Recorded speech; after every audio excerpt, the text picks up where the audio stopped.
They were severely punished for this. This incident sparked off a general mutiny among the sepoys of Meerut on 10th May 1857.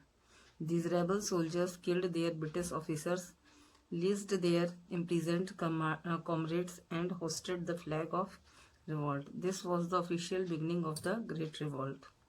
The soldiers then set off for Delhi on 11th May 1857. They reached Delhi.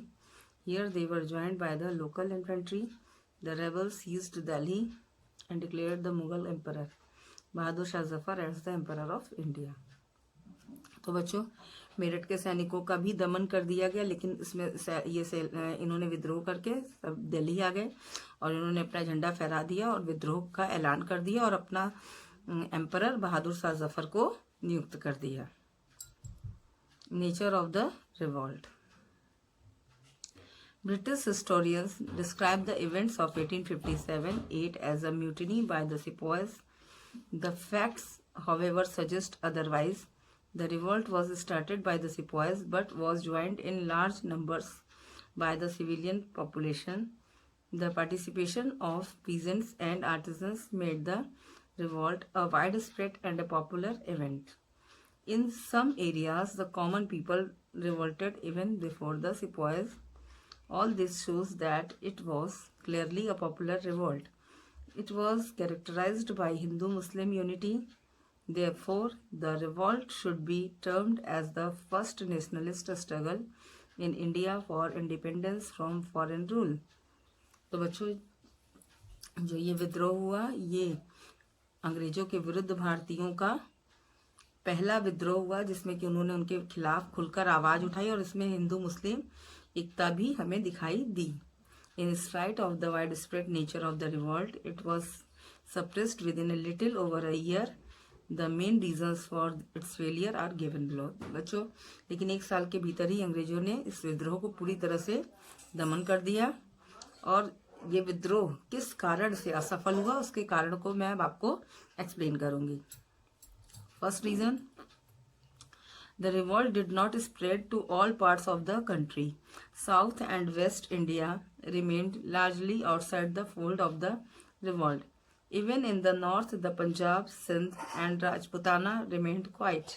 The British managed to get the loyalty of the Madras and Bombay regiments and the Sikhs, Afghans and Gurkhas. The Gurkhas actually helped the British in suppressing the mutiny. Most of the Indian princes and chiefs who had been allowed to continue by the British sided with the British during the revolt. बच्चों, पहला कारण जो था इस revolt के failure का ये कि विद्रोह एक साथ पूरे देश में नहीं हो पाया और सब देश के हर व्यक्ति ने इस विद्रोह में भारतीयों का साथ नहीं दिया। ये सबसे बड़ा फेलियर का कारण था। Next, the revolt was not supported by all groups and sections of Indian society. The modern educated Indian and upper middle class also did not encourage the revolt. तो विद्रोह में सभी लोगों का, हर प्रकार के सेक्शंस का, सभी प्रकार के ग्रुप और समाज का भारतीयों को सपोर्ट नहीं मिला। The revolt was an unorganized effort. The rebels lacked in ideology or program which could be implemented in the captured areas. The sepoy of Bengal wanted to revive the ancient glories of the Mughal, while Nana Sahib and Tatya Tope tried to re-establish the Maratha power. Rani Lakshmibai fought to regain her lost state. बच्चों, ये जो विद्रोह था इस कारण भी असफल हुआ क्योंकि इसको पूरी तरह से ऑर्गेनाइज्ड नहीं किया गया और अलग अलग जगह पे अलग अलग राजा महाराजा लोग दूसरे विद्रोह का दमन करने में लगे हुए थे, जिससे कि पूरी तरह से उनका सपोर्ट भी विद्रोह में नहीं मिल पाया।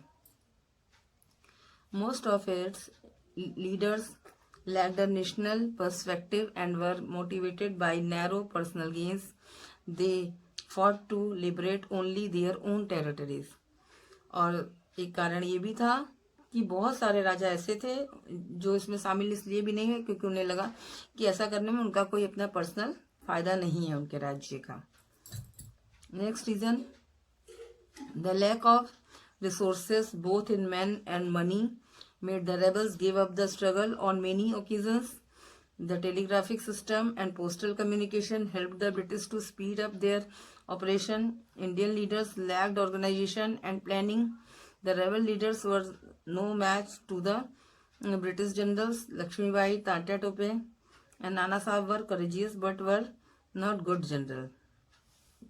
बच्चों, नाना साहब, लक्ष्मीबाई, टाटा टोपे ये सब अच्छे लीडर तो थे लेकिन गुड जनरल नहीं बन पाए।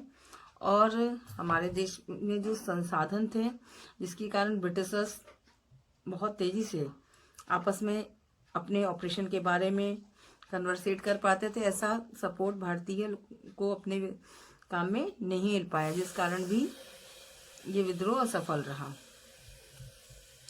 Next is finally the English mastery of the sea enabled them to get timely help from England. The rebels were also poorly organized. The uprising in different parts of the country were uncoordinated. Often the sepoys were an uncontrolled group of people.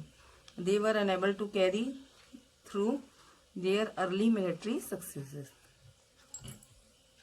The revolt of 1857 was a landmark event in the history of India. It was the first great struggle of the Indians for freedom from British imperialism. The period after the revolt saw major changes in British policies and in the administrative setup of India. Broadly speaking, the revolt sowed the seeds of nationalism in the minds of Indian masses. The Great Revolt of 1857 was a milestone. The suppression of the revolt of 1857 did not stop. बच्चों, इस विद्रोह से सबसे बड़ा फायदा जो हमारे देश में हुआ, इसने हमारे देश के जन जन ने, इस विद्रोह ने आज़ादी की भावना के बीज को बो दिया और सबके दिमाग में ये बात डाली कि हमें अंग्रेजों का विद्रोह करके एक स्वतंत्र राष्ट्र का निर्माण करना है। इस कारण ये इवेंट जो 1857 का है, ये हमारे इतिहास में लैंडमार्क इवेंट माना जाता है। ओके।